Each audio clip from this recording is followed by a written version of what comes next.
Dictation start होगा 5 second बाद। Start. महोदय, निस्संदेह ही आज भी हम भले ही कई मुश्किलों का सामना कर रहे हो, फिर भी हम 1991 के उन दिनों जैसी स्थिति में नहीं हैं। एक राष्ट्र के रूप में हमने काफी भरपाई कर ली है और हम आगे बढ़ने के लिए तैयार हैं। श्री राव के नेतृत्व के बिना यह संभव नहीं था। अब यह अटकल लगाना व्यर्थ और मूर्खतापूर्ण भी है कि कोई और नेता होता तो क्या कुछ ज्यादा और बेहतर किया जा सकता था या नहीं। तथ्य यह है कि वही नेता थे जिनके कारण हम एक ऐसी स्थिति तक पहुंच गए हैं जो देश और उसकी तरक्की के लिए निरापद है। हम जिस अवधि से गुजरे हैं वह बहुत मुश्किल और हलचलपूर्ण थी। सोवियत संघ के पतन और विघटन से हमारी जो कुछ भी अंतर्राष्ट्रीय स्थिति थी उसका आधार ही खत्म हो गया। ऐसा लगता है कि हमारे देश में कुछ लोग इस घटना का पूरा मतलब नहीं समझ पाए हैं। बेशक यह कम्युनिस्टों और आधुनिक समाजवाद के अन्य समर्थकों के लिए बेहद चिंता का विषय था। इससे उन सभी निष्पक्ष देशभक्तों को काफी दुख हुआ जिनके लिए सोवियत संघ अच्छा मित्र था और अकेली विदेशी शक्ति थी जो हमेशा हमारे साथ खड़ी होती थी। उससे हमें काफी नैतिक और भौतिक समर्थन भी मिला था। हमारे देश में सोवियत संघ के तमाम मित्रों में भी सभी लोग यह नहीं समझ पा रहे हैं कि आर्थिक, वैज्ञानिक और प्रौद्योगिकी के हिसाब से इसका क्या मतलब था और है। जब हमें सख्त जरूरत थी तो कोई ऐसा नहीं था जिसकी ओर हम देखते थे। घबराने और अपने देश को दिवालिया राष्ट्र घोषित करने के बजाय प्रधानमंत्री ने मुश्किलों का डटकर सामना किया, हमें इस संकट से निकलने की व्यवस्था की और साहस के साथ देश को एक नए आर्थिक रास्ते पर अग्रसर किया। पैरा। कांग्रेस ने अपने चुनाव घोषणा पत्र में इसकी मोटी रूपरेखा न बना ली होती तो बेशक यह संभव न हो पाता। इस घोषणा पत्र के मुख्य निर्माता स्वयं राजीव गांधी थे और इसे तैयार करने में श्री राव उनके मुख्य सहायक थे। देश को संकट से उबारने और नए आर्थिक रास्ते पर ले जाने में बेशक मनमोहन सिंह की देशभक्ति, विद्वता और ख्याति महत्वपूर्ण कारण थे। नई आर्थिक नीति जनता के हित में नहीं है, इस काल्पनिक तथ्य को लेकर काफी हंगामा मचाया जा रहा है। इसके उलट अगर उसे अपेक्षित ढंग से लागू नहीं किया जा रहा है तो इसकी वजह यह है कि जनता के नाम पर हर तरह की आंशिक और कॉरपोरेट मांगे पूरी की जा रही है। प्रधानमंत्री ने दो महत्वपूर्ण तरीकों से नई आर्थिक नीतियां बनाने में अपना योगदान दिया है। सबसे पहले तो उन्होंने नई नीति लागू करने के लिए मध्यम मार्ग अपनाने पर जोर दिया है।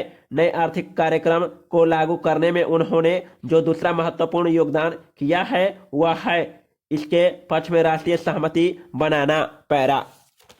महोदय, हमारे देश में राजनीतिक विचारों में जितनी भिन्नता है उसके मद्देनजर यह एक असाधारण बात है, जबकि इनमें से ज्यादातर लोग यही ठाने रहते हैं कि चाहे जो हो और जो भी मुद्दा हो उन्हें विरोध करना है। चुनावों में झटकों और यदा कदा टेढ़े मेढ़े रास्तों के बावजूद प्रधानमंत्री के नेतृत्व में जो नई आर्थिक नीति बनाई गई है उसे राष्ट्रीय स्तर पर स्वीकार कर लिया गया है। माकपा से लेकर जनता दल और भाजपा तक आर्थिक क्षेत्र में मूलभूत सुधार के अलावा पंजाब में नाटकीय बदलाव आया है। बंदूक की लड़ाई की जगह अब पूरी तरह बैलेट की लड़ाई ने ले ली है।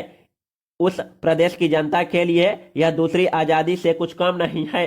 असम और उत्तर पूर्व के कई हिस्सों में भी ऐसे बदलाव आए हैं, हालांकि वे पंजाब जैसे नहीं हैं।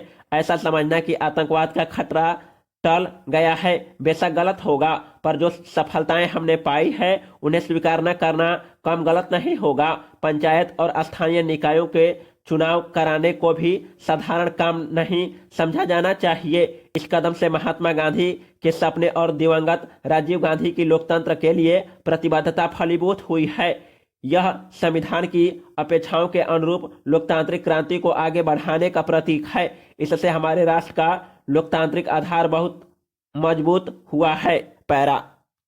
हिंदुत्व के घटते उन्माद का ध्यान रखना भी उतना ही महत्वपूर्ण है।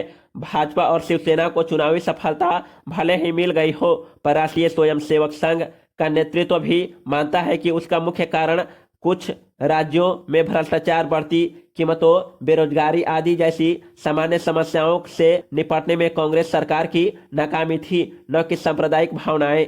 हिंदू सांप्रदायिकतावाद में स्पष्ट कमी आना बहुत बड़ी राष्ट्रीय उपलब्धि है। इन सबसे महत्वपूर्ण है सार्वभौमिक मामलों में भारतीय व्यक्तित्व का फिर से उभरना।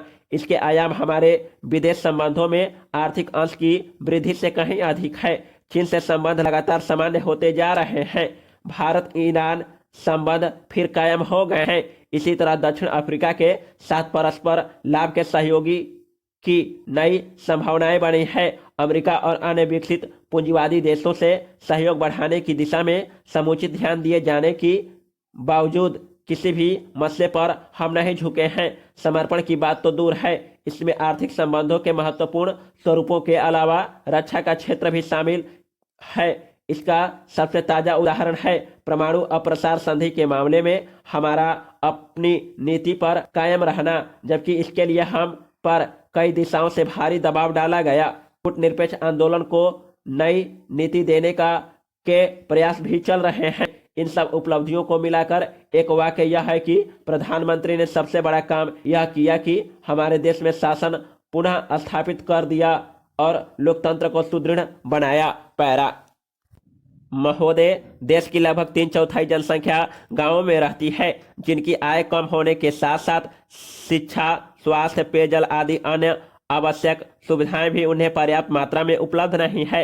ग्रामीण क्षेत्रों और ग्रामीण विशेषकर अनुसूचित जातियों, जनजातियों, कमजोर वर्गों और गरीबी की रेखा से नीचे रहने वाले लोगों का विश्वास एवं गरीबी उन्मूलन भारत की विकास योजनाओं का प्रमुख उद्देश्य रहा है।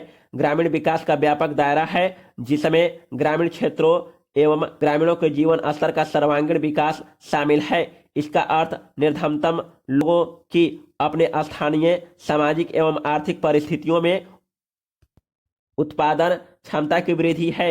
ग्रामीण विकास की प्रक्रिया में पूंजी का निवेश एवं उसका विस्तार, उत्पादक शक्तियों का विकास तथा निर्धन एवं बेरोजगार ग्रामीणों का अर्थव्यवस्था के उत्पादक विकासशील क्षेत्रों में सम्मिलित होना आवश्यक है। मंत्रालय की गतिविधियों का मुख्य उद्देश्य गरीबी पर सीधा प्रहार है, जिसके अंतर्गत विशेष मजदूरी रोजगार एवं स्वरोजगार कार्यक्रम, भूमि सुधार, भूमि बंजर भूमि विकास एवं जल संभरण विकास कार्यक्रम है। इनमें स्वच्छ पेयजल की व्यवस्था, ग्रामीण स्वच्छता, कृषि विपणन, ग्रामीण आवास है तथा लोक कार्यक्रम तथा ग्रामीण प्रौद्योगिकी विकास परिषद द्वारा सहायता और राष्ट्रीय ग्रामीण विकास संस्थान एवं कृषि विपणन केंद्र के माध्यम से प्रशिक्षण की व्यवस्था शामिल है। पैरा गरीबी उन्मूलन के प्रयासों का महत्व इसकी योजनाओं के आवंटन में वृद्धि को बताता है। जहां 9वीं योजना में इसका परिव्यय 40,000 करोड़ रुपए था, उसे बढ़ाकर 10वीं योजना में 80,000 करोड़ रुपए कर दिया गया है।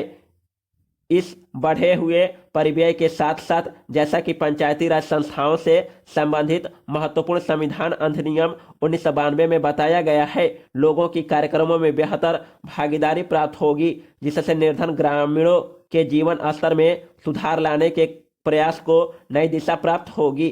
ग्रामीण क्षेत्रों में गरीबी उन्मूलन के राष्ट्रीय प्रयास में ग्रामीण विकास मंत्रालय के प्रमुख कार्यक्रमों को दी गई नई दिशा की एक झलक इस पुस्तिका में प्रस्तुत है। ग्रामीण गरीबी की समस्या कम ग्रामीण उत्पादकता और अल्प रोजगार एवं बेरोजगारी से जुड़ी है। यद्यपि विकास की सामान्य प्रक्रिया के अधीन ही उत्पादक रोजगार के अधिकाधिक अवसर सृजित किए जाते हैं, फिर भी ग्रामीण लोगों के लिए रोजगार पैदा करने तथा आय के कुछ न्यूनतम स्तर प्राप्त करने हेतु विशेष रोजगार कार्यक्रमों की सतत आधार पर जरूरत है। उपरयुक्त उद्देश्यों को ध्यान में रखते हुए समय समय पर रोजगार सृजन की विभिन्न योजनाएं चलाई गई थी। 7वीं योजना के आखिरी वर्ष में 1 अप्रैल 1989 में से उस समय विद्यमान 2000 कार्यक्रम, राष्ट्रीय ग्रामीण रोजगार कार्यक्रम और ग्रामीण भूमिहीन रोजगार गारंटी कार्यक्रम को जवाहर रोजगार योजना नामक ग्रामीण रोजगार कार्यक्रम में मिला दिया गया था। जवाहर रोजगार योजना का मुख्य उद्देश्य ग्रामीण क्षेत्रों में बेरोजगार पुरुषों तथा महिलाओं के प्रति अतिरिक्त फायदेमंद रोजगार का सृजन करना है। ग्रामीण आर्थिक आधार ढांचे को सुदृढ़ बनाकर सतत आधार पर रोजगार के अवसर सृजित करना है।